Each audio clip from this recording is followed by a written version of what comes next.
नमस्कार, स्वागत है आप सभी का आज के इस महत्वपूर्ण वीडियो में। झारखंड पीजीटी हिंदी 2023 हिंदी साहित्य का इतिहास के अंतर्गत कहानी और उपन्यास से संबंधित महत्वपूर्ण वस्तुनिष्ठ प्रश्नोत्तर का संकलन लेकर आए हुए हैं, जो कि व्याख्या सहित है।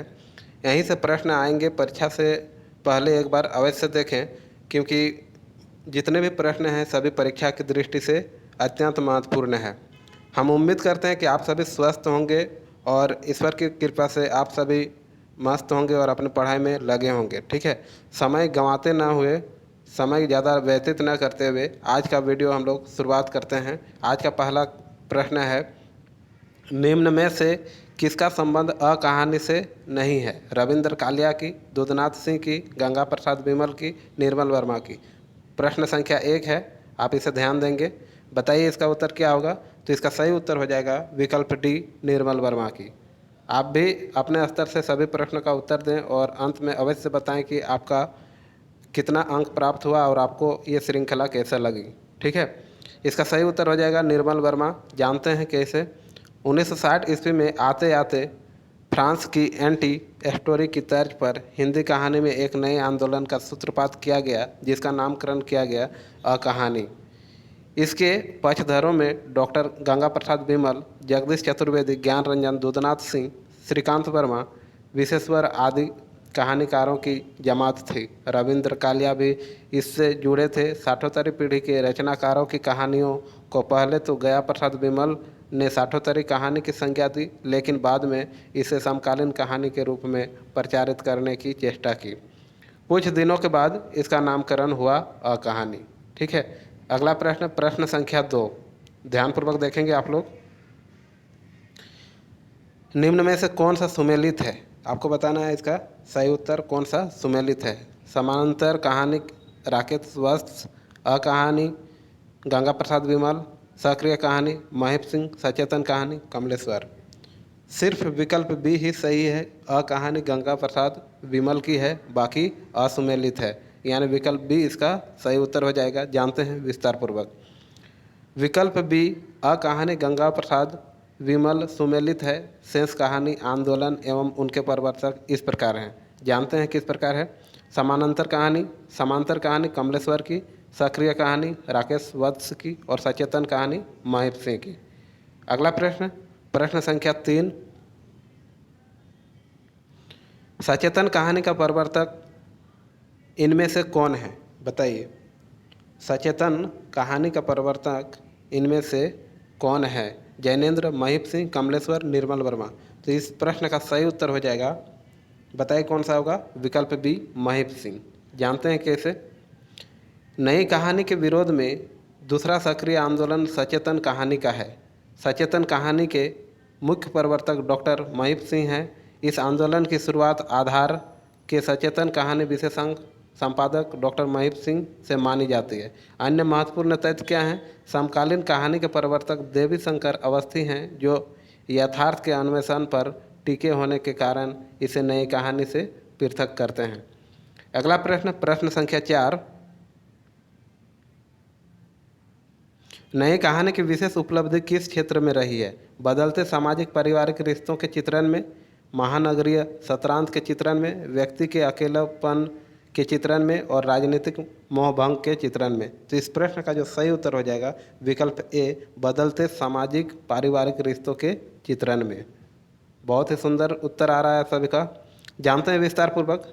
नई कहानी यथार्थ और जीवन की वास्तविकताओं के अंकन के आधार पर अपने को पिछली कहानी से अलग करती है। नई कहानी में कहानी के परंपरागत और रूढ़ तत्वों के आधार पर कहानी के मूल्यांकन का विरोध किया गया। काल के प्रवाह में व्यक्ति की सामाजिकता का बोध हुआ है। फिर है अगला प्रश्न, प्रश्न संख्या 5, ध्यानपूर्वक देखेंगे, जो कि महत्वपूर्ण है। सचेतन कहानी की अवधारणा किस कहानीकार की है? बताइए, मोहन राकेश की, कमलेश्वर की, राजेंद्र यादव की, महीप सिंह की। तो इस प्रश्न का सही उत्तर हो जाएगा विकल्प डी, महीप सिंह। जानते हैं विस्तार पूर्वक। सचेतन कहानी की अवधारणा या आंदोलन डॉक्टर महीप सिंह की देन है, जिन्होंने वर्ष 1960 के आसपास अ कहानी की प्रतिक्रिया स्वरूप सचेतन पत्रिका के माध्यम से इसका सूत्रपात किया। अन्य महत्वपूर्ण तथ्य हैं, सहज कहानी के प्रवर्तक अमृत राय हैं। सक्रिय कहानी का प्रवर्तन राकेश वत्स ने किया और समानांतर कहानी के प्रवर्तक कमलेश्वर हैं और मोहन राकेश, जैनेन्द्र यादव तथा कमलेश्वर नई कहानी के प्रवर्तक हैं तथा कहानी का प्रवर्तन गंगा प्रसाद विमल ने किया। अगला प्रश्न, प्रश्न संख्या 6 यानी 6, आधुनिक खोजों के अनुसार पहली मौलिक कहानी है कौन सी? रानी केतकी की कहानी, पंच परमेश्वर, उसने कहा था एक टोकरी भर मिट्टी। तो इस प्रश्न का सही उत्तर हो जाएगा विकल्प डी, एक टोकरी भर मिट्टी। आखिर एक टोकरी भर मिट्टी किसकी है, इसे जानना भी बहुत जरूरी है, तो जानते हैं विस्तार पूर्वक। आधुनिक खोजों के अनुसार पहली मौलिक कहानी एक टोकरी भर मिट्टी 1901 ईस्वी में रचित है, जिसके लेखक कौन है? माधवराव सप्रे। ठीक है, याद रखेंगे। कब रचना हुई थी? 1901 में। अन्य महत्वपूर्ण तथ्य को जानना भी बहुत जरूरी है। प्रयाग से निकलने वाली प्रसिद्ध मासिक पत्रिका सरस्वती के पहले अंक 1900 ईस्वी के आधुनिक हिंदी कहानी का जन्म होता है। नए खोजों के आधार पर यह सिद्ध हो गया है कि शुक्ल जी की नई कहानी 11 वर्ष का समय के पहले ही 1901 ईस्वी में एक टोकरी भर मिट्टी नामक कहानी छत्तीसगढ़ मित्र नामक मासिक पत्रिका में छपी थी। किस पत्रिका में? छत्तीसगढ़ मित्र में। अगला प्रश्न, प्रश्न संख्या 7, आरंभिक हिंदी कहानी प्लेग की चुड़ैल, बहुत ही महत्वपूर्ण प्रश्न है। प्लेग की चुड़ैल के लेखक हैं कौन है, बताइए। तो इसका सही उत्तर हो जाएगा विकल्प बी, भगवान दास। आप सभी का सही उत्तर आ रहा है भगवान दास। जानते हैं विस्तार पूर्वक। प्लेग की चुड़ैल 1902 ईस्वी में रचित है। मास्टर भगवान दास की कहानी है। इस कहानी में नारी पात्र के व्यक्तित्व का उसके स्वागत कथन द्वारा भावुकतापूर्ण विश्लेषण किया गया है। अगला प्रश्न, प्रश्न संख्या 8,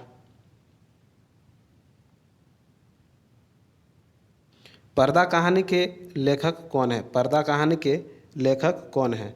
यशपाल, मोहन राकेश, कमलेश्वर, राजेंद्र यादव। तो इस प्रश्न का सही उत्तर हो जाएगा, जल्दी बताइए कौन सा होगा? जी बिल्कुल, यशपाल, विकल्प ए इसका सही उत्तर हो जाएगा। जानते हैं विस्तार पूर्वक।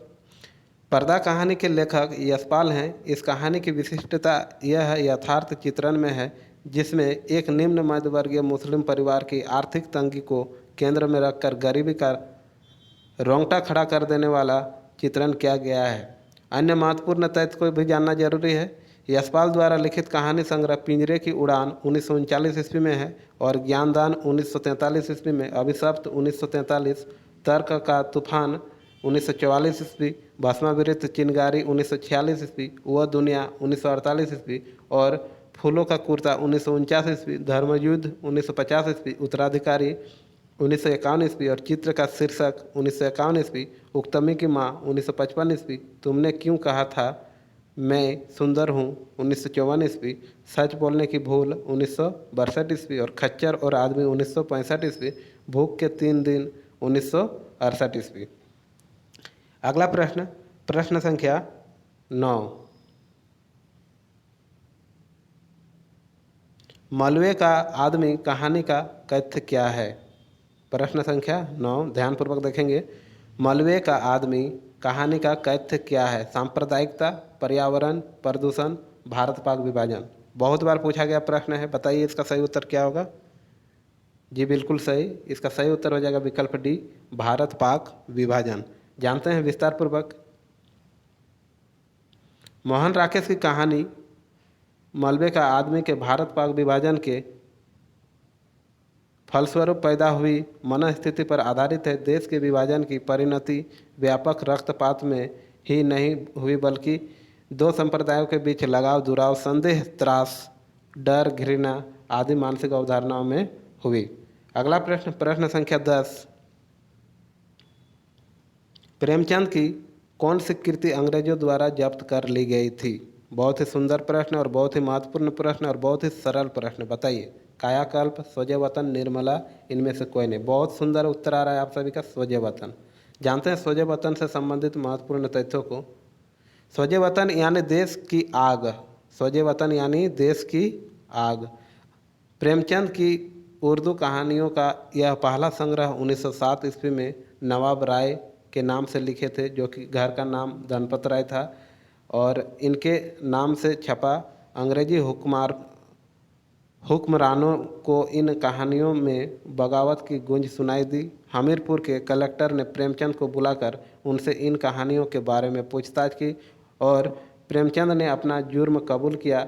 उन्हें कड़ी चेतावनी दी गई और सौजे वतन की 500 प्रतियां जो अंग्रेजी हुकूमत के अफसरों ने जगह जगह से जब्त की थी, उनको सरेआम जलाने का हुक्म दिया। सौजे वतन में 5 कहानियाँ थी, जिसमें मुंशी प्रेमचंद जी की सबसे पहली छोटी कहानी दुनिया का सबसे अनमोल रत्न भी शामिल है। इसके बाद वे प्रेमचंद नाम से लिखने का कार्य करने लगे। ठीक है, फिर है अगला प्रश्न, प्रश्न संख्या 11।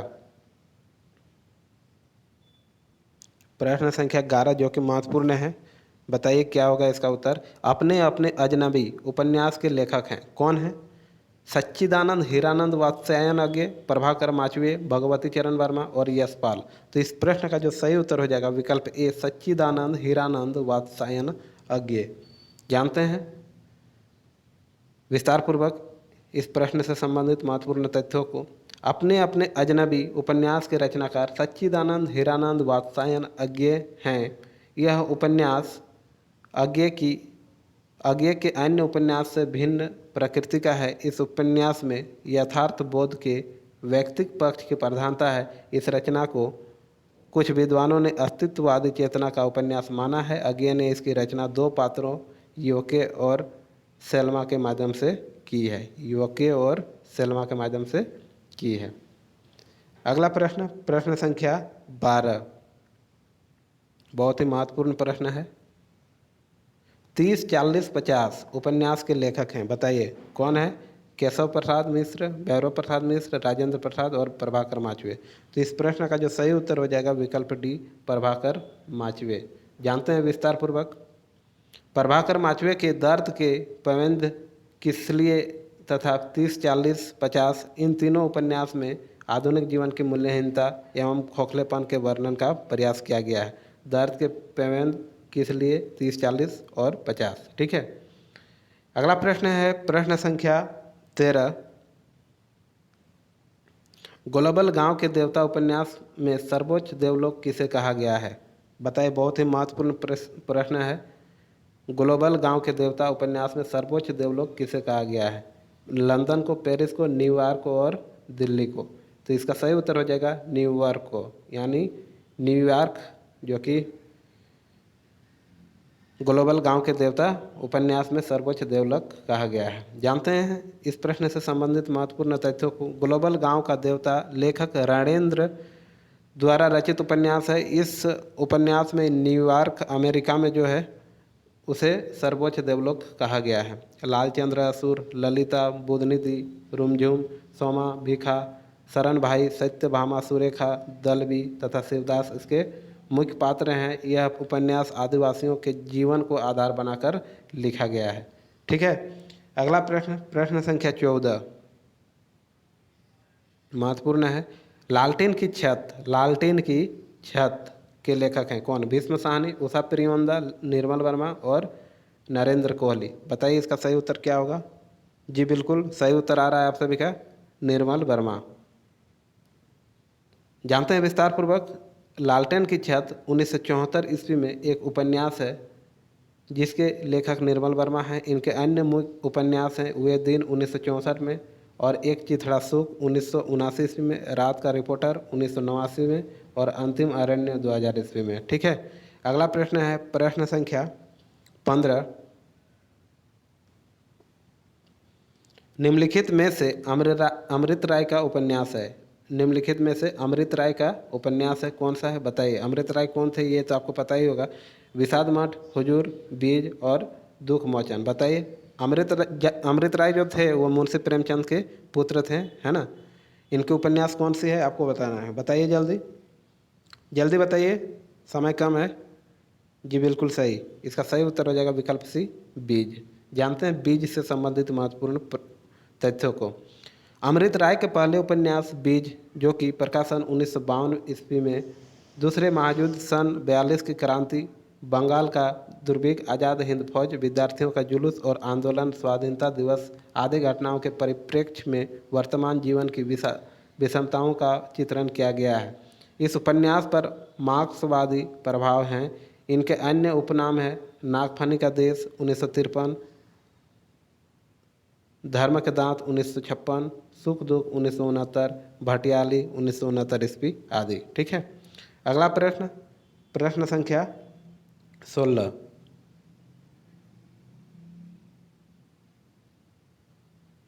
जुलूस उपन्यास के लेखक हैं, आपको पता ही होगा, बहुत ही सरल प्रश्न है, फणीश्वरनाथ रेणु। जानते हैं इनसे संबंधित महत्वपूर्ण तथ्यों को।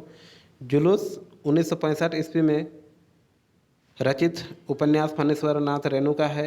जुलूस में पूर्वी बंगाल से आए शरणार्थियों की समस्याओं की ओर ध्यान आकृष्ट किया गया है। इनके अन्य उपन्यास हैं महिला आंचल, जो कि 1954 में प्रकाशन हुआ था, परती परिकथा 1957, दीर्घतपा 1963 तथा कितने चौराहे 1966 ईस्वी, और पलटू बाबू रोड 1979 ईस्वी, राम रतन राय 1971 ईस्वी रेणु का अधूरा उपन्यास है। इसमें आंचलिकता का वह रूप नहीं रह गया जो महिला आंचल या परती परिकथा में था या है। ठीक है। फिर है अगला प्रश्न, प्रश्न संख्या 17। इसका उत्तर बताइए जल्दी। कठ गुलाब किसकी रचना है? कठ गुलाब किसकी रचना है? तो इस प्रश्न का जो सही उत्तर हो जाएगा विकल्प सी, मृदुला गर्ग। जानते हैं विस्तार पूर्वक। कठ गुलाब एक उपन्यास है जिसकी लेखिका मृदुला गर्ग है। इसकी रचना सन 1996 ईस्वी में की गई थी। इनके अन्य उपन्यास हैं उसके हिस्से की धूप 1975 ईस्वी में, वंशज 1976 ईस्वी में, चितकोबरा 1979 ईस्वी में, अनित्य 1980 ईस्वी में, और मैं 1984 ईस्वी तथा मिलजुल मन 2009 में रचित है। अगला प्रश्न है प्रश्न संख्या 18। ध्यानपूर्वक देखेंगे और इसका उत्तर देंगे। जिंदगी नामा किसकी रचना है? बहुत ही महत्वपूर्ण और बहुत ही अधिक पूछी जाने वाली प्रश्न है। बताइए। मन्नू भंडारी, मृदुला गर्ग, कृष्ण सोबती, उषा प्रियवंदन। तो इसका सही उत्तर हो जाएगा विकल्प सी, कृष्ण सोबती। जानते हैं विस्तार पूर्वक। कृष्ण सोबती के दो उपन्यास सूरजमुखी अंधेरे के, जो कि 1972 में रचित है, और जिंदगी नामा 1979 में रचित है, विशेष प्रसिद्ध हैं। ठीक है। सूरजमुखी अंधेरे के उपन्यास में नारी जीवन की एक मनोवैज्ञानिक समस्या को उभारा गया है, जबकि जिंदगी नामा हिंदू मुस्लिम की साझी संस्कृति पर आधारित है, जिसमें पंजाब की विगत सती की जिंदगी का पूरा ब्यौरा प्रस्तुत किया गया है। अगला प्रश्न, प्रश्न संख्या 19। आज की इस श्रृंखला में कुल 20 प्रश्नों का संकलन लेकर आए हुए हैं। आप 20 में से कितना सही कर पा रहे हैं अंत में अवश्य कमेंट के माध्यम से बताएं। महाभोज उपन्यास के लेखिका हैं, कौन है बताइए। ममता कालिया, कृष्ण सोबती, मन्नू भंडारी, सानी।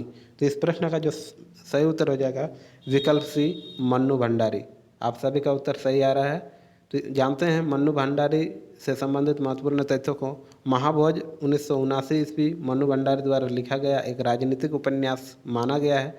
इसका परिवेश व्यक्तिक या पारिवारिक न होकर सामाजिक है। मन्नू भंडारी के अन्य उपन्यास है आपका बंटी 1971 ईस्वी तथा 1 इंच मुस्कान, जिसे राजेंद्र यादव के साथ मिलकर लिखा गया, आदि इसकी रचना है। ठीक है।